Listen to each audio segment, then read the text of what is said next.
A lot of people, I see them like this. They're so tunneled into their phones. Get off the phone. I try to socialize with once in a while. It's not every hour. It's not every minute. I try to socialize with certain people like, where'd you get the hat? You guys are new here, you're tourists, whatever. It's not exactly that sentence, but it depends on the situation. Very neutral icebreaker in general, but at the same time, kind of slightly unique to kind of stand out, whatever. And it seems like people, they're so desensitized from having good manners, saying hello, how's it going, what's up, that sort of deal.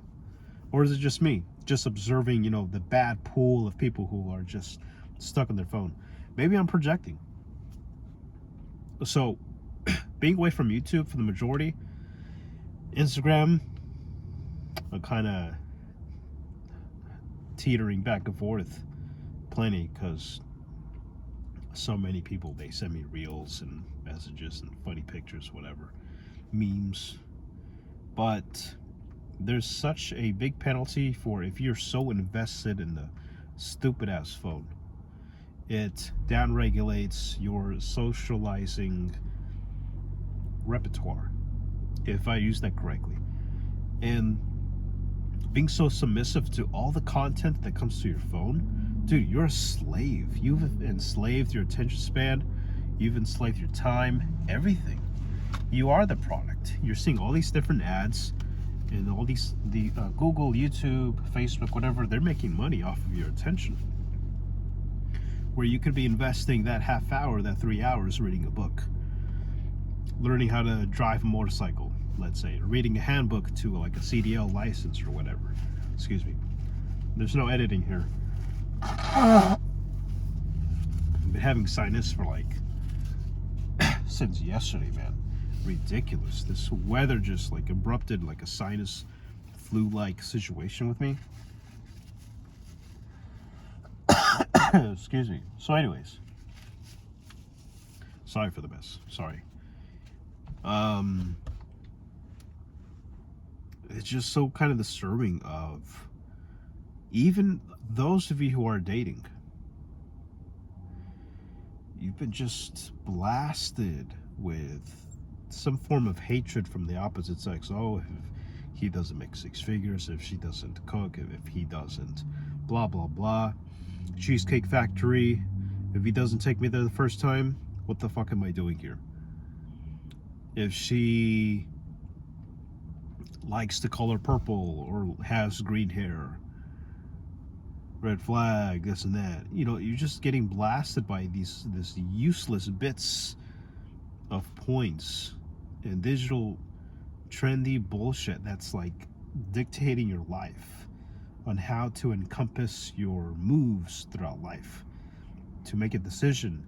You're letting the internet dictate your purchasing options, your dating options, where you travel. People go in credit card debt just to post a picture that they went to Guam or Persia, Japan, Africa. What the hell is that? Ever since the eruption of social media, in my opinion, it has really like blew up the sales of Lamborghini, airfare travel, state park travel, let's say, all for the sake of showing off. But do you really have a genuine experience traveling, doing it for the camera, doing it for the gram, versus taking minimal to zero pictures and going there for the sake of you creating a memory and embracing the environment, the people, the food, the culture, the music, with your significant other or maybe a best friend? Being stuck in the phone, it really downregulates and disrupts your experience of humanity. That's what I think. And trying to stay off the phone as much as you can, it is one of the most modern times. It is one of the most freeing feelings that any modern person can experience. It is not to say to go completely cold turkey from the internet. Just lessen the exposure from either TikTok, Snapchat, Instagram, Facebook. And there's so many apps, man. There's so many apps just insulting your time. They don't ever stop. You get notifications, you get advertisements, you get messages, you get beeps and sounds, you get chimes. You set your phone flashlight to like flash when you get a text tone. What the hell? That is ridiculous, man. That is obnoxious in my opinion. That's all I gotta say. So if you got problems with internet in general, you're not really missing anything. It's just a synthetic form of novelty seeking. You see all these pictures and videos of like traveling tips, people on planes, people driving nice cars. And in the background of your conscious or subconscious, you're making yourself feel insecure. You're comparing your lifestyle and efforts in life with this other person who may possibly be faking their way.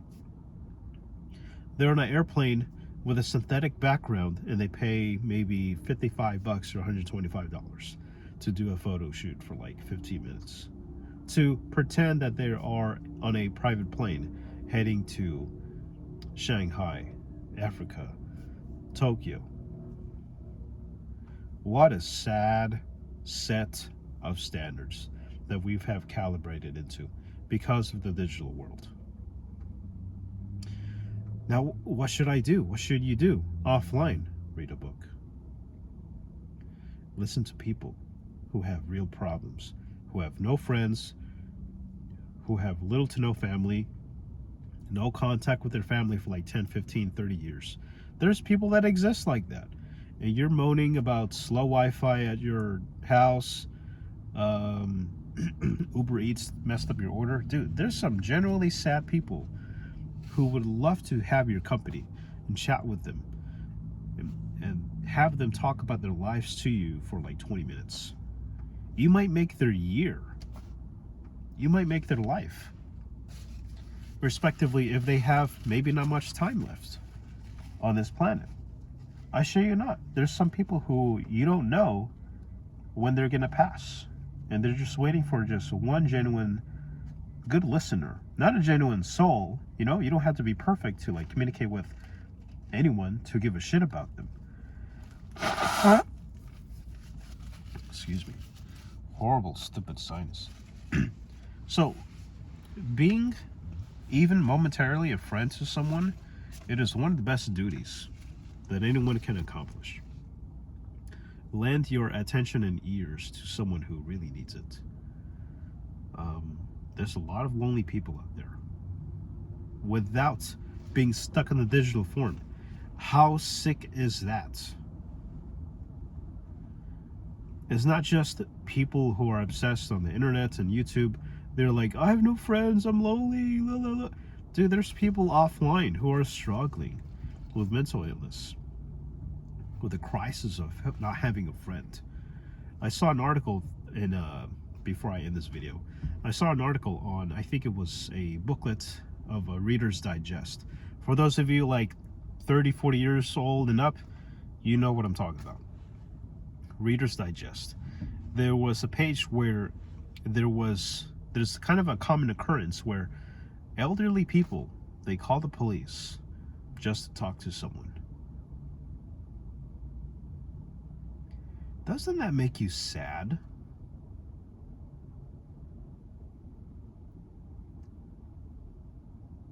And occasionally you'll see like an old person at a restaurant by themselves. Occasionally. Kind of once in a blue moon occasion. But when that happens, you take that opportunity to like, can I sit at your table? Can I chat for a bit? You know, I'm waiting for my flight in 2 hours. Make up some bullshit for the sake of making them feel important. Because they literally may not have anyone else. Maybe all their siblings died, all their children died, all their older relatives, whatever, they're no longer in proximity or died. You can be that one person who just gets out of the cobwebs of like so much isolation to the digital world. Lend your ears, man. Lend your attention to someone who really needs it in person. You don't know how climactic your influence can be on a person for that occasion, for that day, for that minute. And that's a great way actually to build a very spontaneous friendship that could last years or decades. Do this like once a week. Some of them will kind of fall off your wagon in terms of like trying to keep in touch and doing their efforts, and maybe connect them also on social media, preferably only one platform of social media. It could be Messenger, it could be YouTube, it could be Instagram. And just once in a while, just ask them about their birthday. When's their birthday? And when their birthday comes around, wish them a happy birthday. Keep it genuine. Don't really enforce and fake friendships, but if it's really genuine, if they have a likable lifestyle, let's say, and personality, cherish that. That's all I got for today. Hope this helps you out. Get off the phone, talk to strangers, look at the sunrise, look at the sunset, read a book, listen to music, go take a walk, get off the phone. Lend your ears and attention to those in need. Have a nice one.